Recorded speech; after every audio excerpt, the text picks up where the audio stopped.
Alors, un point un peu provocateur, mais que je fais volontairement, qui est, en général, à ce stade de la discussion, avec des collègues des institutions internationales, comme tout ceci est quand même assez angoissant, il faut le reconnaître, il y a quelqu'un qui, pour arrêter l'angoisse, dit oui, mais enfin, l'homme est intelligent, on n'a jamais eu de grandes catastrophes humanitaires, donc on va trouver un moyen, c'est sûr. Voilà. Et je suis sûr que ça vous habite, mais moi aussi d'ailleurs. Et je ne dis pas qu'on ne va pas y arriver. Je dis qu'il faut être conscient du fait que malheureusement, il y a déjà eu des catastrophes humanitaires, simplement on les a oubliées. Alors il y a un historien américain qui s'appelle Mike Davis, rien à voir avec le Miles Davis, le trompettiste, qui avait publié un bouquin, à mon avis, qui vaut le détour, qui s'appelle Génocides tropicaux, en français, qui documente le fait suivant, c'est qu'en 1890, il y a eu un gigantesque effet El Niño qui a provoqué des inondations, des pluies torrentielles et des sécheresses au Brésil, en Afrique, en Inde et en Chine. Et le phénomène a été traité par le plus grand mépris par les administrations coloniales de l'époque. Et les résultats, c'est 50 millions de morts en 2-3 ans. 50 millions. Donc en réalité, c'est un événement de même ampleur que la Première Guerre mondiale. Or, ça ne figure dans aucun de nos manuels d'histoire.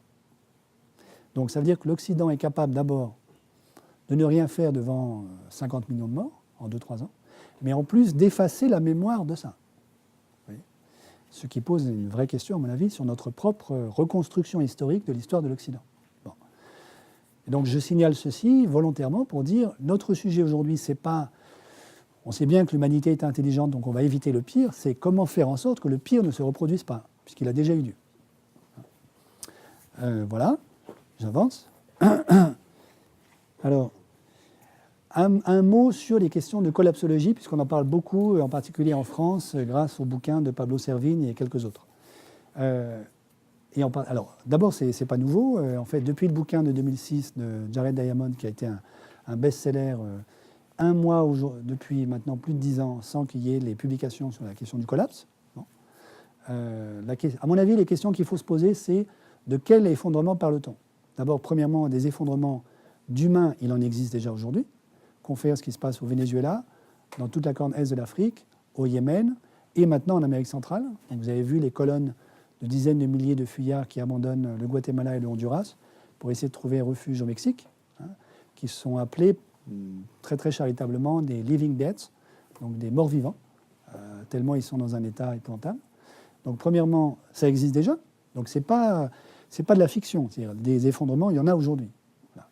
Deuxièmement, il y a aussi des effondrements non humains, vous les connaissez tous, 10% des grands pélagiques des océans, il ne reste plus que 10% des grands pélagiques des océans par rapport à ce qu'il y avait en 1950. Les 3/4 des insectes en Allemagne ont disparu sur les 3 dernières années, etc. etc.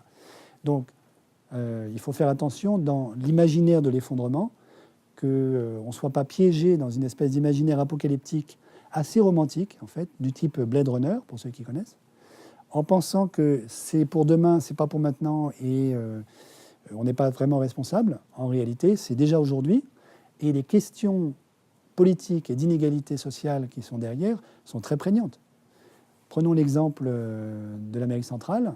Les milliers de fuyards qui abandonnent aujourd'hui le Honduras et le Guatemala ne partiraient pas s'il n'y avait pas aussi des problèmes d'inégalité majeurs dans ces pays-là.